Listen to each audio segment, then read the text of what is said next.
एक बार गुरु के प्यारे एक ज्ञानी जी संगत को गुरबाणी की व्याख्या सुना रहे थे।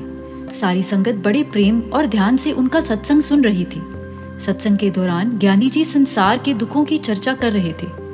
वे फरमा रहे थे कि इस संसार में कोई भी पूर्ण रूप से सुखी नहीं है। जिसके पास सब कुछ है वह भी दुखी है, और जिसके पास कुछ भी नहीं है वह भी दुखी है। जिसके पास कुछ नहीं है वह इस बात का दुख करता है कि उसके पास कुछ नहीं है, और जिसके पास सब कुछ है वह इस चिंता में दुखी रहता है कि अभी और क्या पाना बाकी है। इस प्रकार संसार में अमीर भी दुखी है और गरीब भी दुखी है। यह संसार दुखों का घर है। बिना नाम सिमरन और निरंकार से जुड़े आत्मिक सुख के कोई भी सच्चा सुख नहीं पा सकता। जब सत्संग समाप्त हुआ तो कुछ साधु संत ज्ञानी जी के पास आए और उनसे बातचीत करने लगे। उन्होंने कहा, आपने अभी फरमाया कि इस संसार में सभी दुखी हैं, कोई भी सुखी नहीं है। यह कैसे संभव हो सकता है? क्या इस संसार में कहीं भी खुशी नहीं है? हम इस बात को स्वीकार नहीं कर सकते हैं कि संसार केवल दुखों का घर है और यहाँ कोई भी सुखी नहीं है। उन साधु संतों की बातें सुनकर ज्ञानी जी को व्यक्तिगत रूप से कोई बुरा नहीं लगा, लेकिन उन्हें इस बात का दुख हुआ कि उन्होंने सतगुरु नानक जी के वचनों को गलत कहा। ज्ञानी जी ने उत्तर दिया, जो कुछ भी सतगुरु नानक जी ने बाणी में फरमाया है वह कोई कल्पना नहीं बल्कि संपूर्ण सत्य है। यदि आपकी बात सही मान ली जाए तो फिर गुरु नानक देव जी की बाणी कैसे गलत हो सकती है? जो उन्होंने कहा है वही अंतिम सत्य है। इस पर साधु संतों ने कहा, आप यह सब अपनी श्रद्धा के कारण कह रहे हैं, लेकिन हम आपको कल प्रमाण देकर दिखाएंगे कि इस संसार में केवल दुख ही नहीं सुख भी है, और तब आप स्वयं इसे स्वीकार करेंगे। ज्ञानी जी ने शांति से कहा, ठीक है, जैसा आपको अच्छा लगे, लेकिन जो सतगुरु नानक जी ने फरमाया है वही सत्य है। आप जो सिद्ध करने जा रहे हैं वह सिद्ध नहीं हो पाएगा। यह कहकर वह साधु संत हंसते हुए चले गए, लेकिन ज्ञानी जी मन ही मन चिंतित हो गए कि पता नहीं वह अगले दिन क्या प्रमाण लाने वाले हैं। सारी रात उन्हें नींद नहीं आई। अगली सुबह ज्ञानी जी गुरुद्वारे में संगत को सत्संग सुना रहे थे। लगभग 1 घंटा बीत चुका था। तभी उन्होंने देखा कि वही साधु संत आ रहे हैं और उनके हाथ में गुलाब के फूलों का गुलदस्ता है।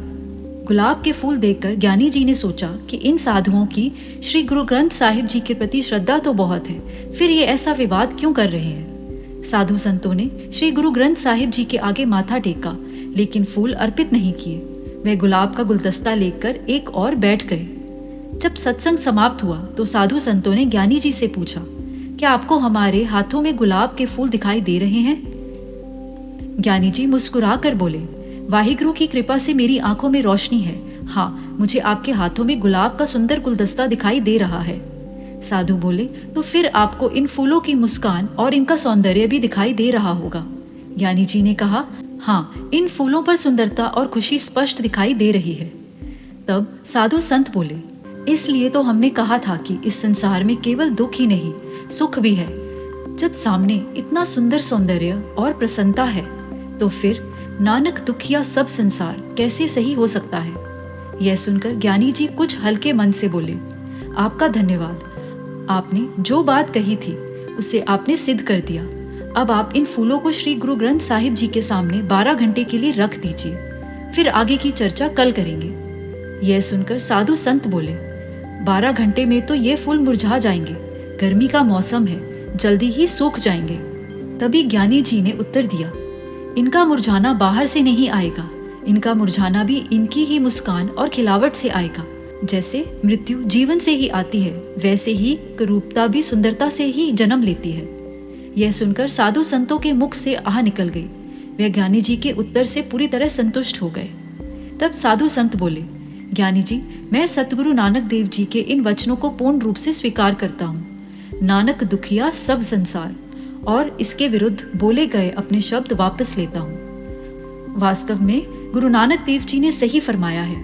मूर्ख भी दुखी है और समझदार भी दुखी है, गरीब दुखी है लेकिन धनवान भी दुखी है। देखा गया है कि निर्धन उतने दुखी नहीं है जितने धनवान दुखी है। मूर्ख अपनी मूर्खता को नहीं समझता, इसलिए उतना दुखी नहीं होता, लेकिन समझदार अपनी गलती को समझता है, इसलिए अधिक दुखी होता है। कमजोर भी दुखी है और ताकतवर भी दुखी है, कुरूप भी दुखी है और सुंदर भी दुखी है, छोटा भी दुखी है और बड़ा भी दुखी है। यह सब इसलिए है क्योंकि इंसान संतुष्ट नहीं है, गरीब अमीर बनना चाहता है और अमीर बनना चाहता है। दुख का असली कारण बाहर की परिस्थितियां नहीं बल्कि मन की असंतुष्टि है। इंसान जो उसे मिला है उसमें मन से खुश नहीं रहता। इंसान की चाहत कभी खत्म नहीं होती, इसलिए मन को शांति नहीं मिलती। थोड़ी देर का सुख मिल भी जाए तो तुरंत अगली इच्छा जन्म लेती है और वही इच्छा दुख का कारण बन जाती है। संतोष का अर्थ यह नहीं कि प्रयास न किया जाए, बल्कि यह है कि जो मिला है उसे ईश्वर की कृपा मानकर स्वीकार किया जाए और उसी में शांति महसूस की जाए। यही बात गुरु नानक देव जी के वचन नानक दुखिया सब संसार में छिपी है। जब तक मन संतुष्ट नहीं होगा तब तक इंसान चाहे जितना भी पाले दुख से मुक्त नहीं हो सकता। वाहिगुरु जी का खालसा, वाहिगुरु जी की फतेह।